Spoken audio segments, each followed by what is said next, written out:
ഇസ്രായേലിലെ ടെൽ അവീവിൽ സ്ഫോടനങ്ങൾ എന്ന റിപ്പോർട്ടാണ് ഇപ്പോൾ വരുന്നത്. ഇറാൻ ആക്രമിച്ചു എന്നും ഉടൻ തിരിച്ചടിക്കുമെന്നും ഇസ്രായേൽ വ്യക്തമാക്കിയിട്ടുണ്ട്. തൊട്ടു പിന്നാലെ ഇറാനിലെ ഇസ്ഫഹാൻ സൈനിക താവളത്തിൽ ഇസ്രായേൽ വ്യോമാക്രമണം നടത്തി എന്ന റിപ്പോർട്ടും വരുന്നുണ്ട്.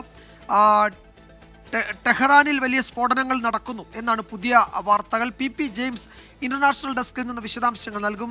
പി ജെയിംസ്, ഈ ഇറാനിൽ നിന്ന് വരുന്ന ഒരു ആശങ്ക, ഇറാനിലെ അവരുടെ ഈ ആണവ കേന്ദ്രം, നഥാൻസിലെ ആണവ കേന്ദ്രം, അതിൻ്റെ ഭൂമിക്കടിയിലെ ഈ യുറേനിയം സമ്പുഷ്ടീകരണ പ്ലാന്റ്, അത് ഇസ്രായേലിൻ്റെ വ്യോമാക്രമണത്തിൽ അതിന് കേടുപാടുകൾ ഉണ്ടായി, അത് തകർന്നു എന്ന് IAEA ഇപ്പോൾ ഔദ്യോഗികമായി സ്ഥിരീകരിക്കുന്നുണ്ട്. അത് ഈ മേഖലയിലാകെ ആശങ്കയുണ്ടാക്കുന്ന ഒരു വാർത്ത കൂടിയാണ്. അതിൻ്റെ അപകടം എത്രത്തോളം ഉണ്ട്, അതിൻ്റെ ആണവ വികിരണമുണ്ടോ അല്ലെങ്കിൽ റേഡിയേഷൻ്റെ തീവ്രത എന്താണെന്നൊന്നും ഈ ഘട്ടത്തിൽ പറയാൻ കഴിയില്ല. പക്ഷേ അത് ഒരു ഗുരുതര പ്രത്യാഘാതം ഉണ്ടാക്കുന്ന ഒരു വിവരമാണ് ഇപ്പോൾ വരുന്നത്, അല്ലേ വിജയകുമാർ? തീർച്ചയായിട്ടും ഇതിൽ ഇപ്പോൾ തന്നെ നേരത്തെ പറഞ്ഞ പോലെ ഇസ്രായേലും ഇറാനും പരസ്പരം മിസൈൽ വർഷം നടത്തിക്കൊണ്ടിരിക്കുകയാണ്. ഇസ്രായേലിൻ്റെ തലസ്ഥാനമായ ടെഹ്റാനിൽ മൊസാദിൻ്റെ കേന്ദ്രത്തിന് നേരെ ആക്രമണം നടന്നതായിട്ട് സ്ഥിരീകരിക്കപ്പെട്ടിട്ടുണ്ട്. അവിടെ തീ കത്തുന്നതിൻ്റെ ദൃശ്യങ്ങൾ പുറത്തു വന്നിട്ടുണ്ട്. തിരിച്ച് ഇപ്പോൾ പറഞ്ഞ പോലെ തന്നെ ഇസ്ഫഹാൻ പ്രോവിൻസിൽ അവിടുത്തെ വ്യോമത്താവളത്തിന് നേരെ, ഇറാൻ്റെ വ്യോമത്താവളത്തിന് നേരെ ഇസ്രായേലിൻ്റെ ആക്രമണം നടക്കുന്നതായിട്ടാണ് റിപ്പോർട്ടുകൾ വരുന്നത്. എന്തായാലും പരസ്പരം അങ്ങോട്ടും ഇങ്ങോട്ടും ഏറ്റുമുട്ടിക്കൊണ്ടിരിക്കുകയാണ്. അതുപോലെ വിജയകുമാർ ഇപ്പോൾ സൂചിപ്പിച്ച കാര്യം, നട്വാൻസിലെ ആണവ കേന്ദ്രം ആദ്യം അത് ആക്രമിച്ചതിന് ശേഷം അതിന് മറ്റേ മുകളിൽ പറ്റിയ പരിക്കുകളേ ഉള്ളൂ, മറ്റ് താഴോട്ട് സുരക്ഷിതമാണെന്നാണ് ഇൻ്റർനാഷണൽ ആറ്റോമിക് എനർജി ഏജൻസി തന്നെ പറഞ്ഞിരുന്നത്. പക്ഷേ ഇപ്പോൾ കാര്യങ്ങൾ മാറ്റി പറയുന്നു. അതിന് കൃത്യമായിട്ടുള്ള കേടുപാടുകൾ സംഭവിച്ചിട്ടുണ്ട്.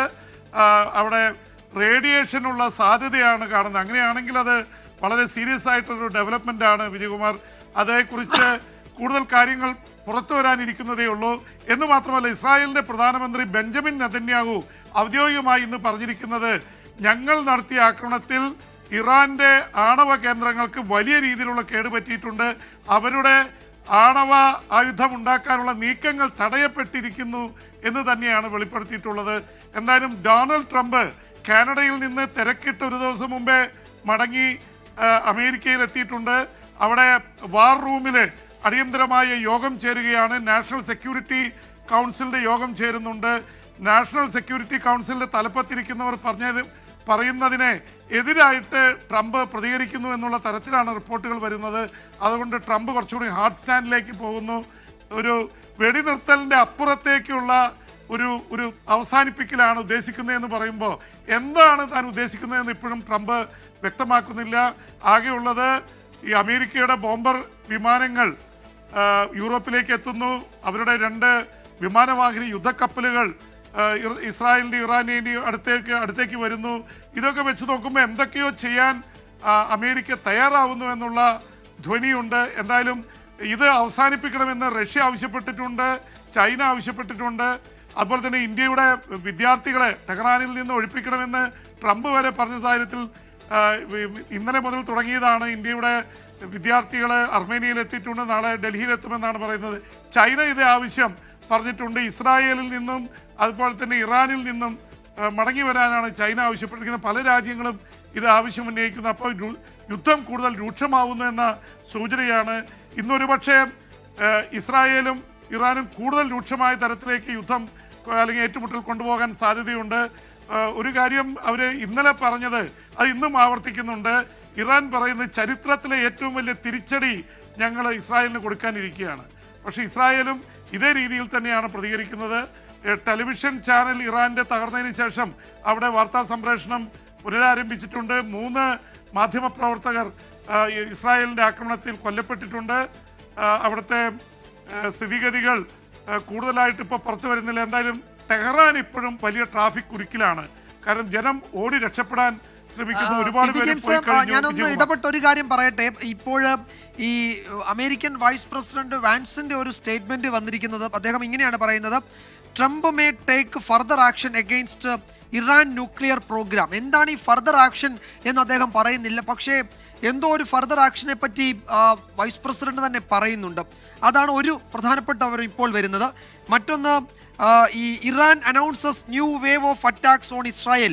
അവിടുത്തെ സ്റ്റേറ്റ് TV പറയുന്നു അവർ ഔദ്യോഗികമായി ഇപ്പോൾ വീണ്ടും ആക്രമണം നടത്തുകയാണ് ഇസ്രായേലിന് മേൽ എന്ന് ഇറാന്റെ സ്റ്റേറ്റ് മീഡിയ പറയുന്നു. അപ്പോൾ രണ്ട് പ്രധാനപ്പെട്ട സംഗതികൾ. ഇപ്പോൾ ഈ ഫർദർ ആക്ഷൻ എന്തായിരിക്കും എന്നാണ് നമ്മൾ കരുതേണ്ടത് ഈ ന്യൂക്ലിയർ പ്രോഗ്രാമിന്റെ കാര്യത്തിൽ അമേരിക്കയുടെ സ്റ്റാൻഡ്?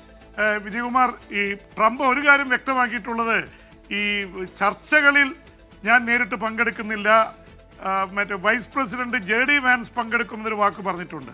അത് ഫർദർ ആക്ഷൻ അതാണോ?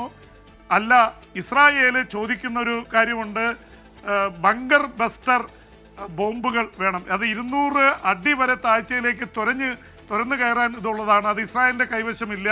അപ്പോൾ അതുകൊണ്ട് ആണവ കേന്ദ്രങ്ങൾ പൂർണ്ണമായി തകർക്കണമെങ്കിൽ അത് വേണം, അത് ചോദിച്ചിട്ടുണ്ട്. അത് കൊടുത്ത് ഇസ്രായേൽ വഴി വീണ്ടും ആണവ കേന്ദ്രങ്ങൾ ആക്രമിക്കാനുള്ള തന്ത്രത്തിൻ്റെ ഭാഗമാണോ എന്നറിയില്ല.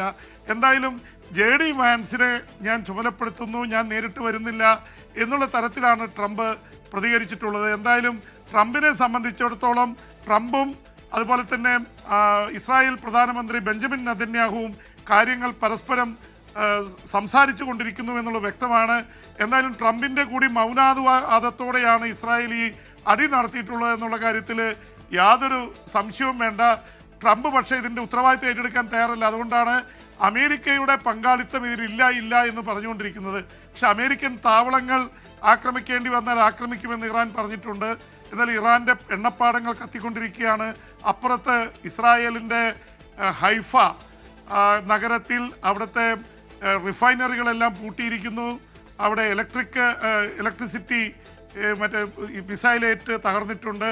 എന്തായാലും ഇസ്രായേൽ പ്രതീക്ഷിച്ചതിനേക്കാൾ കൂടുതൽ അടി കിട്ടിയെന്ന് തന്നെയാണ് ഇസ്രായേൽ സമ്മതിക്കുന്നത്. പക്ഷേ രണ്ടും വെച്ച് നോക്കുമ്പോൾ ആദ്യത്തെ ദിവസം ഇസ്രായേൽ നടത്തിയ അറ്റാക്ക് അത് താങ്ങാൻ പറ്റുന്നതിനപ്പുറത്തായിരുന്നു. 200 യുദ്ധവിമാനങ്ങൾ യാതൊരു തരത്തിലും മറ്റേ കൗണ്ടർ മെഷേഴ്സ് മിസൈൽ വേദക സംവിധാനങ്ങളെ മുഴുവൻ മൊസാദിനെ ഉപയോഗിച്ച് അവർ തളർത്തിയിരുന്നു. അതുകൊണ്ട് തന്നെ വലിയ രീതിയിൽ ഇറാൻ്റെ നട്ടെൽ ഒടിഞ്ഞിട്ടുണ്ട് എന്ന് മാത്രമല്ല ഇപ്പോഴും ബങ്കറുകളിലാണ് ഇറാൻ്റെ പരമോന്നത നേതാവ് ആയത്തുള്ള ഖമനിയും പ്രസിഡന്റ് മസൂദ് പെസസ്കിയാനും എന്നുള്ള രീതിയിലാണ് കാര്യങ്ങൾ വന്നുകൊണ്ടിരിക്കുന്നത്. അപ്പോൾ വിജയകുമാർ, ഇത് ഇപ്പോൾ പെട്ടെന്ന് തീരാനുള്ള സാധ്യത കാണുന്നില്ല. ഒരുപക്ഷെ ഇനിയും ഒരാഴ്ചയോ 1.5 ആഴ്ചയോ നീണ്ടുപോകാനുള്ള സാധ്യത തന്നെയാണ് കാണുന്നത്.